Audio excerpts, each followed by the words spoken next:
When I was 18 and just starting college, I took my first journalism class. One of our first assignments was simple: interview a stranger. I was volunteering at a local elementary school at the time, so I asked one of the older teachers, a woman near retirement, if she'd be willing to be interviewed. The first question I asked her was what advice she would give someone just starting out in life. And I expected something practical like start saving early or pick a stable job. But she paused, and then she looked at me and she said, when you're going through hard times, just remember the only thing to focus on is getting through it. And the only way to get to the other side is through. Don't try to have all the answers, and don't worry about tomorrow. Just worry about getting through today. And when you get through enough todays, the path out will become more clear. And at the time, I didn't really get it. I was 18. It didn't sound like the kind of quote you put in a newspaper story, which I was desperate for. I remember thinking she hadn't quite understood the assignment. I was just a college kid with a pencil and a notebook looking for a good interview. But she understood the assignment better than I did. She wasn't giving me a quote for a college project. She was giving me something to hold on to for when the world stopped making sense. For the storms she knew that all of us would eventually face. Hers was the voice I heard this morning, because when I woke up,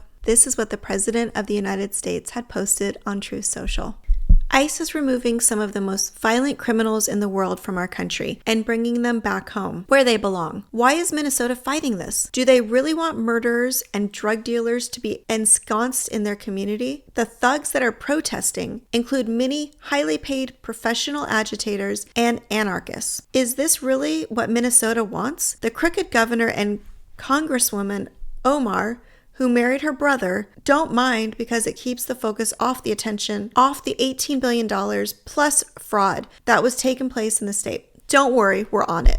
As much as I hate sharing his words day after day and subjecting all of us to them, I keep doing it because we're reaching a point where so many people are so sick of hearing it that they just tune it out. They're turning this kind of language from the head of state into background noise. He's accusing elected officials of treason, calling his critics thugs, pushing a racist conspiracy theory, and declaring that he alone is in charge. And still, for most of America, that will barely register. But it should, because this is how authoritarians talk.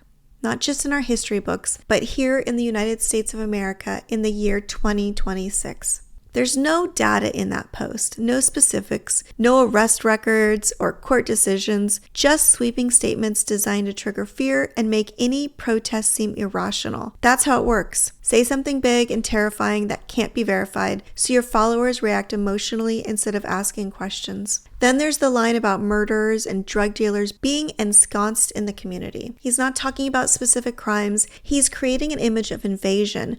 And when you do that, any level of violence becomes justified. Everything becomes fair game if you've convinced your audience that they're under siege. That's how authoritarian regimes normalize cruelty. They don't just lie, they make it feel like survival depends on looking the other way. And the claim that the protesters are highly paid professional agitators, there's long been talk that Trump himself has staged crowds. He knows people buy appearances because that's what his side has done. Accuse others of what you do. Distract with manufactured outrage. Then say, don't worry, we're on it, as if he alone can fix the mess he's creating. It's one of the oldest authoritarian moves in the book. Hitler did it. He blamed Germany's economic collapse on Jewish and immigrants, creating a narrative of invasion and corruption, then positioned himself as the only one strong enough to fix it. The problems were real, the scapegoats were manufactured, and the solution was him. That's exactly what Trump has done with immigration. He's taken something nuanced and turned it into an invasion story with himself as the hero. So how do we fight something like this? How do we reach people who are already deep inside the narrative? I decided to spend much of my day listening to interviews with Trump supporters, especially in Minnesota. I was trying to understand how people could see what's happening in their own state, the violence, the chaos, the dehumanization, and still think everything is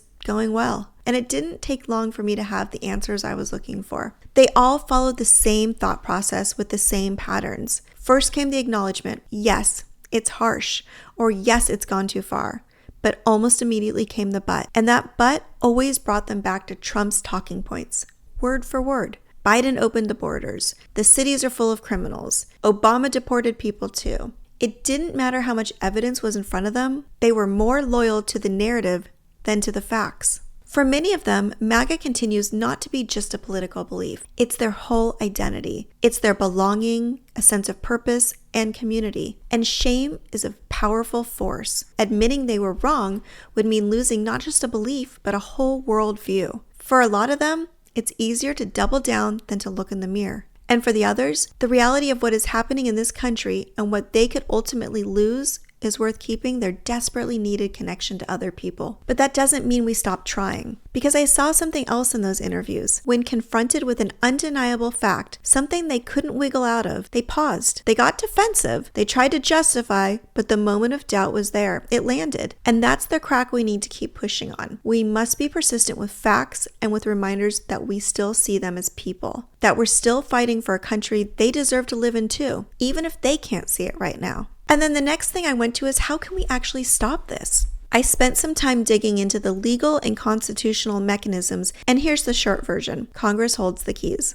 Not the courts, not the military, it's Congress. And here's how that would have to work. First, we have to win back Congress in the midterms. That's the foundation. Nothing else is possible without it. Once Democrats control both the House and the Senate, the House votes to impeach. But here's the part most people don't think about. You don't start with Trump. You have to start with J.D. Vance. The House impeaches him first. The Senate votes to remove him. And this is the critical part. You leave the VP spot empty.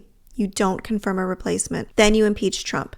The Senate removes him. And with no vice president in place, the presidency passes to the Speaker of the House, who, if we've done our job right at the midterms, is a Democrat. That new president can then nominate their own vice president, subject to confirmation by both chambers, of course. And from there, we can finally pursue accountability, real trials, criminal cases, not retribution, justice. Because if we let this go, if we move on for the sake of healing, we're just setting the stage for the next authoritarian to even further. That's the path forward. It's not simple or guaranteed, but it's there, and it starts with the midterms. And I want to be honest, this is a basic explanation. I'm not a constitutional expert, and there are legal steps and details that go farther than this, but I do know this. We've had a lot of those days that teacher talked about, days where all we could do was survive, and we did. We kept going, but now I think we're ready for more than just survival. We're ready to see a way through this, even if it's not perfect. We deserve to know that there's still a way out. And before I end this, I want to acknowledge those of you watching from outside the United States. I know a lot of you are feeling anxious and frustrated. I know it's hard watching what's happening here, especially when it feels like your country is being dragged into our chaos, our political mess, our leadership failures, and all the uncertainty that comes with it. I know you're watching not out of curiosity, but because your safety, your economy, directly affected, and your lives are being directly impacted. American media rarely speaks of the toll this is taking on our friends in other countries. But there are many here who see it. And I also want to point out what a gift this chaos is for Putin.